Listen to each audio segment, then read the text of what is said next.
This movie is about friendship. It is about a team, and it's the complications of friendship that happen when enormous pressure comes down on these guys. Put down the phone. Let's think about this for We a have a minute. responsibility to warn the British government and not gamble with the Prime Minister's life, Ethan, just so you can beat the guy that has beaten you at every turn. The journey of the characters is dictated by a note that Tom gave me very early on. He said, I want the team to be experiencing what you and I experience when we're making a movie. We look at each other as two people who are in the trenches and sort of fighting our way out or shooting our way out, as the case may be. And so Tom wanted to take that sense of camaraderie and that sense of chaos. The plane! Yes, the package is on the plane, we get it! And translate it into Mission Impossible. Can you open the door? That's very much what you're feeling when you're watching the team. Benji, can you open the door? Can I open the door? Maybe. Open the door when I tell you! Well, at the end of Ghost Protocol, it felt like a new beginning for the IMF. You know, the guys managed to save the world, literally, and we all went off on our various missions. Here, with this one, it seems things have changed rapidly, and the IMF has sort of become obsolete in a way. It's been severely questioned by the CIA, and Ethan's out there on his own on this crusade, seemingly obsessed. You know, he's evolved, Ethan. He is not necessarily fearless. You know, he's not a superhero. He's very human, but will go to any extent to help others and save his friends and to try to save the world. He loves his team. You know, he loves and enjoys what he does. I've always thought Benji is kind of Ethan's biggest fan. Ethan knew him as the guy he could take his broken computers to. It's great work, Benji. Then he knew him as a fellow agent. This is very exciting. And now they've been through some stuff together. They have a little camaraderie and genuine peril that they've experienced together. And so it's interesting to see that Benji has apparently rejected him at the beginning of the movie. Ethan Hunt is still out there in the field, and I am stuck here answering for it. We are not friends. Benji finds himself working for the CIA, but in the most mundane, boring job he could possibly have. He misses the field, and the draw of his old friend brings him back into action. The opera sequence was a sequence that was forcing Ethan and Benji together and really making Benji a conspirator in Ethan's unsanctioned operation.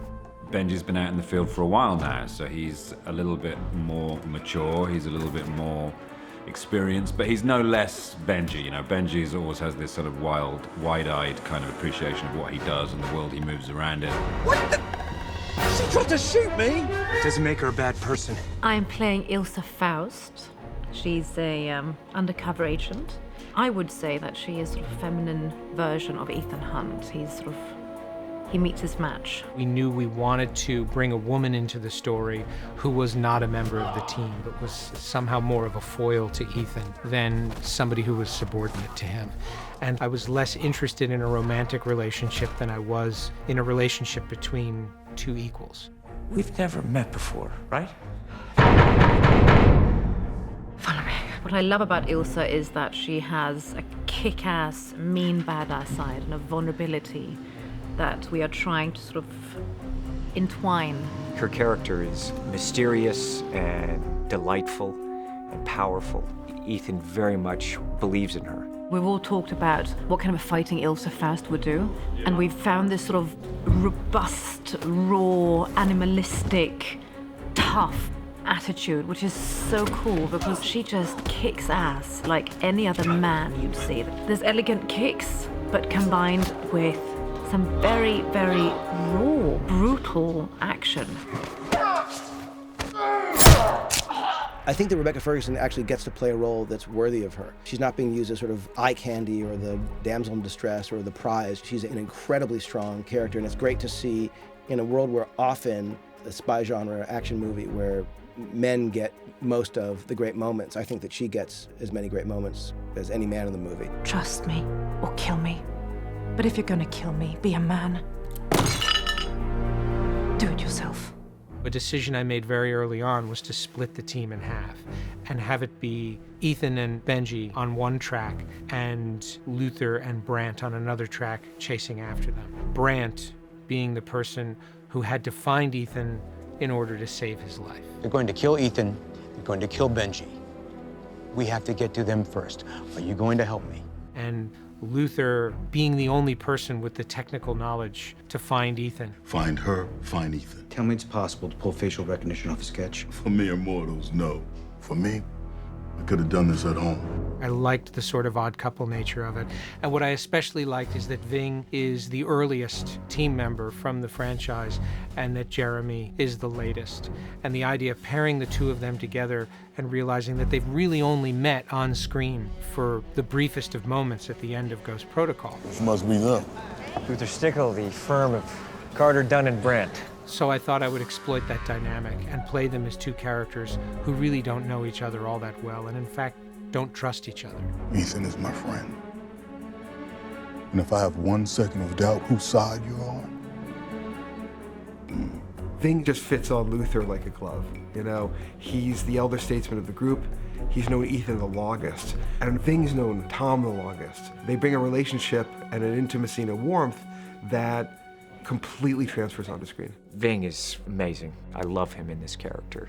You see that dynamic that he has with Renner in this one. Renner was an analyst and kind of on the fringes of being in the field.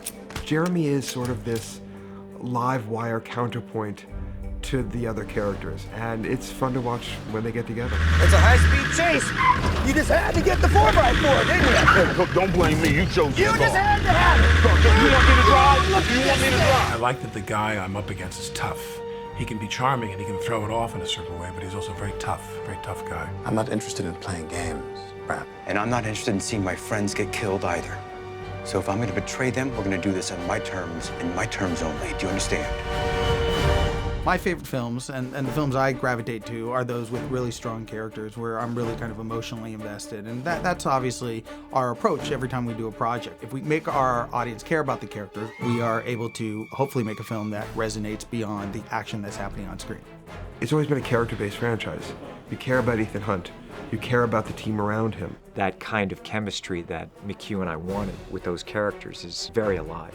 It's fun to watch. You know, you just see that team fray and almost fracture. I lost her. You think it's going to split apart and the whole story is going to blow up. She set us up, Ethan. No, she delivered a message. She set us up! And that's a mission movie, just constant pressure down on these characters and how can they overcome it? And will they work together as a team? Will they figure it out?